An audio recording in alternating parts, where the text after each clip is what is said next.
curiouser and curiouser, I said, when Bookbreak asked me if I would take a trip down to Oxford to celebrate Alice's Adventures in Wonderland by Lewis Carroll ahead of Alice Day, which happens every year in Oxford and is taking place on the 1st of July 2017 this year to celebrate all things Alice in Wonderland, and I took you guys along with me. Come and join me! So I'm just walking to the Natural History Museum of Oxford to see the stuffed dodo in there that inspired the actual dodo in Alice's Adventures in Wonderland. Pretty much looking forward to getting in there. I enjoy a museum of natural history and yeah, excited for it. What I was going to say, said the dodo in an offended tone, was that the best thing to get us dry would be a caucus race. What is a caucus race, said Alice, not that she wanted much to know. But the dodo had paused as if it thought that somebody ought to speak, and no one else seemed inclined to say anything. Why, said the dodo, the best way to explain it is to do it. And as you might like to try the thing yourself some winter day, I will tell you how the dodo managed it. There he is. That was the roof of the Natural History Museum. It was sweltering in there, but so beautiful. How doth the little crocodile improve his shining tail, and pour the waters of the Nile on every golden scale.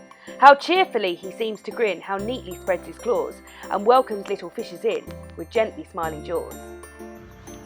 So we all know that the author of Alice in Wonderland was Lewis Carroll. However, that is a pen name for a young chap named Charles Dodgeson who spent the majority of his life here at Christ Church College. Firstly, he was a student and then he went on to become a mathematics professor. And the dean of this college, Henry Liddell, is the father of Alice Liddell, who was the original Alice from the story. This is Alice's shop, ta-da! Right opposite Christ Church, and this actually appeared in Alice Through the Looking Glass, and we're about to go in. It used to be a sweet shop and now it's full of all Alice merchandise. We're going to go crazy in here. And in we go to Alice's shop. I was very excited to get into here. They had so much stuff in here, and although they didn't have a sheep behind the counter, as appears in the Alice Through the Looking Glass book, they did have all number of merchandise, from notebooks to mugs to jam to everything you can think of.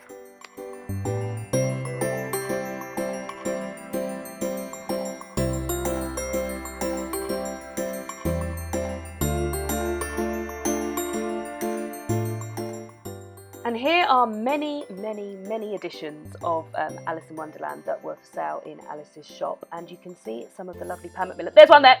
Some of the Pan Macmillan titles that are there. Pan Macmillan actually first published Alice in Wonderland, so it was an absolute pleasure to go down there. There's some colouring books to go down there and have a look at them, but my favourite edition was this tiny weeny little doll's house edition that you can actually have in your doll's house. The shop seemed to be full of all manner of curious things, but the oddest part of it all was that whenever she looked hard at any shelf to make out exactly what it had on it, that particular shelf was always quite empty, though the others around it were crowded as full as they could hold.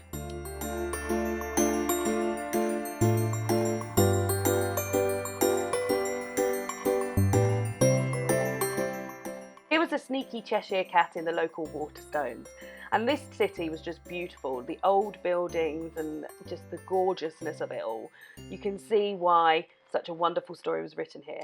So we're ending the day by heading down to the Cherwell and potentially doing some punting. I don't know how brave I'm feeling about punting at the moment, but that's where we're heading to now. And the Cherwell is the river that Charles Dodgeson and Henry Liddell and Henry Liddell's three daughters were having a little punt along when the stories of Alice's Adventures in Wonderland was first told.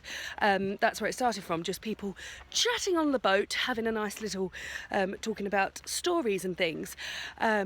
So yeah, we're going to go and have a little look, see how I feel. I do sort of want to do it. David's not sure. Yeah, I want to. David wants to. We'll see.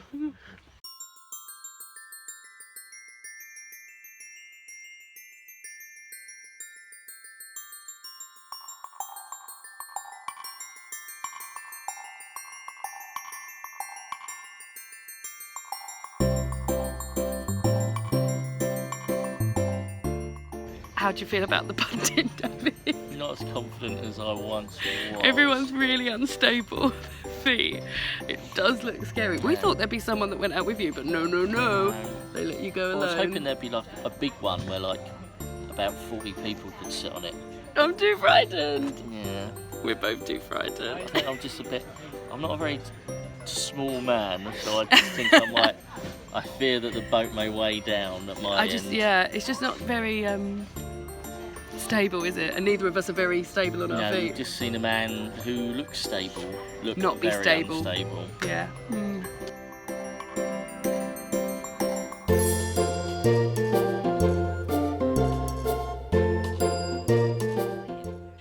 So as you know, we decided against punting. We were a bit frightened, but we've come and taken a lovely seat by the Cherwell. There's a little bridge going across the water there.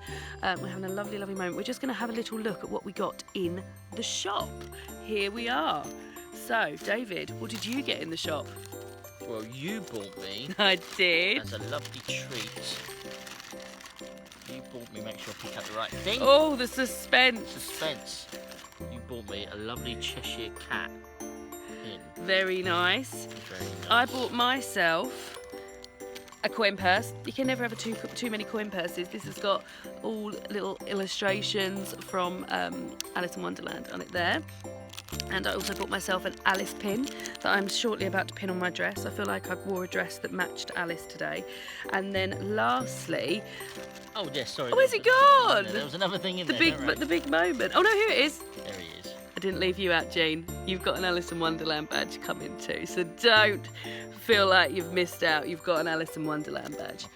So yeah, that's it from us. Have you had a lovely day, David? I've had a lovely day. Hot. Oh, it's been so hot. My hay fever has been unbelievable. But thanks so much for having me, Bookbreak. I hope you've enjoyed coming upon this Alice in Wonderland journey with me. And I'll see you all again soon. Bye. Say bye, David. Bye. Bye.